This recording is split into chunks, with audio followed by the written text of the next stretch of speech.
Hello guys, welcome back to our channel. চলে এলাম আজকে একটি নতুন ব্লগ নিয়ে। আশা করি তোমরা সবাই খুব ভালো আছো, আমিও কিন্তু খুব ভালো আছি। তো আজকে আমরা যাচ্ছিলাম আমার ননদের মেয়ের অন্নপ্রাশনে। আর বাইরে এত মেঘ করে এসেছে আর সেই ফুরফুরে হাওয়া দিচ্ছে, ইস কি ভালো লাগছে। ভাবতে ভাবতে তো এই তো বৃষ্টিও চলে এলো। দেখলে আকাশ দেখছো, আবার মনে হচ্ছে বৃষ্টি নামবে। আর এখানে একটা বড় কাণ্ড হয়ে গিয়েছে। যেহেতু আমরা টোটো ঠিক করেছিলাম, টোটো করে যাব, বেশি দূর না, তো তার জন্য যখন বৃষ্টি নেমে আসে তখন না মেয়ের জামাটা ভিজে গিয়েছিল। তখন কি করব, আমি তো সেরকম জামা নিইনি, তাই একটা দোকানে গেলাম, গিয়ে একটু জামা প্যান্ট কিনে নিলাম ওর জন্য। আর আমি এখানে বসে বসে প্রকৃতিটাকে মন ভরে দেখছিলাম আর ভাবছিলাম হয়তো এই প্রকৃতির মতো সুন্দর আর কিছু নেই পৃথিবীতে। তো দেখো, যেতে যেতে আমরা কিছু খাবো না তাই কি কখনো হয়, আমরা চিপস কিনে নিয়েছি আর খাচ্ছিলাম। আর এই দেখো প্রায় চলেই এসেছি। আর আবার কিন্তু সেই মেঘলা মেঘলা আকাশ, আর ভয় লাগছিল আবার না বৃষ্টি চলে আসে। কোনো একটা অনুষ্ঠানে গেলে বৃষ্টি এলে কেমন লাগে না বাড়িতে থাকতে।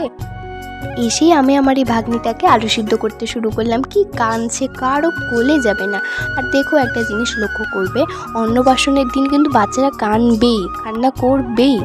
আর এই দেখো এদিকে আমার ভাগ্নি একটু সব কিছু সাজিয়ে দিচ্ছিল, কারণ ওই না এইসব দিক থেকে এক্সপার্ট খুব।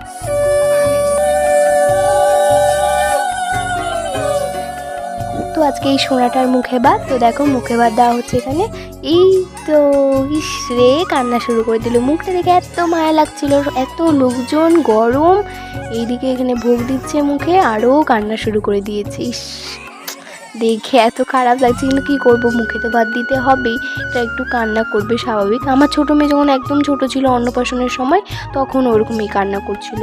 তো মাদেরকে তো অন্নপ্রাশন দেখতে হয় না, যাই হোক পরে বলছিল। তারপর দেখো এই যে একটা আংটি কিনেছিলাম, দেখো আমি একটু আশীর্বাদ করে দিলাম, সারা জীবন খুব ভালো থাকো, অনেক বড় হও। তারপর দেখো দাদুর হাতেও কিন্তু একটু পায়েস খেয়ে নিল।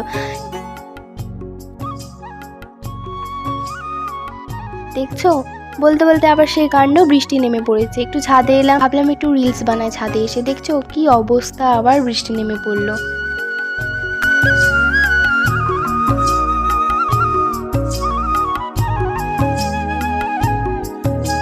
তারপর সবার সাথে গল্প গুজব করলাম, করে কিন্তু খেতে চলে গেলাম।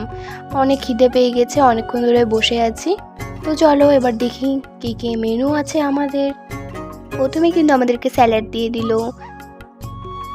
আমরা কি টপিক নিয়ে যে কথা বলছিলাম। তারপরে দেখো রাইস দিয়ে দিল, আর একটা তরকারি করেছিল, তার সাথে ডাল। এই ডাল আর তরকারিটা খেতে কিন্তু বেশ ভালো লাগছিল আমার। তো চলো খেয়ে নিই। আর এই দেখো এদিকে ক্যাটারিং দাদা কি করেছে, এখানে হচ্ছে পনির তরকারি দিতে গিয়ে গ্লাসের মধ্যে পনির ফেলে দিয়েছে, ওটা নিয়ে আমরা হাসাহাসি করছিলাম। আর এই দেখো মাছ দিল। তারপর চলে এসেছে আমাদের মাটন, যেটা ছাড়া বাঙালিদের চলে না একদম, আমার তো একদমই চলে না। দেখছো এখানে কি হাসাহাসি করছি আমরা খাওয়া বাদ দিয়ে। তো চলো খাওয়া যাক। সত্যি রান্নাগুলো প্রত্যেকটা রান্নাই খুব ভালো হয়েছিল। তারপর দিয়ে দিল চাটনি, দই, মিষ্টি। দেখো এখানে দেখো কি করছি আমরা। খেয়ে দিয়ে মানে দেখলাম, একটু বাইরে বের হলাম যে একটু রিলস বানাবো। মানে ভাগ্যটা খারাপ হলে কতভাবে খারাপ হতে পারে। আবার সে বৃষ্টি, তুমি ভাবো, একটু ভাবো শুধু, কতবার একটু ভাবলাম রিলস বানিয়ে নিই। তো আর কী করবো, এই তো গল্প গুজব করে সবাইকে টাটা বাই বাই করে বেরিয়ে পড়লাম বাড়ির উদ্দেশ্যে।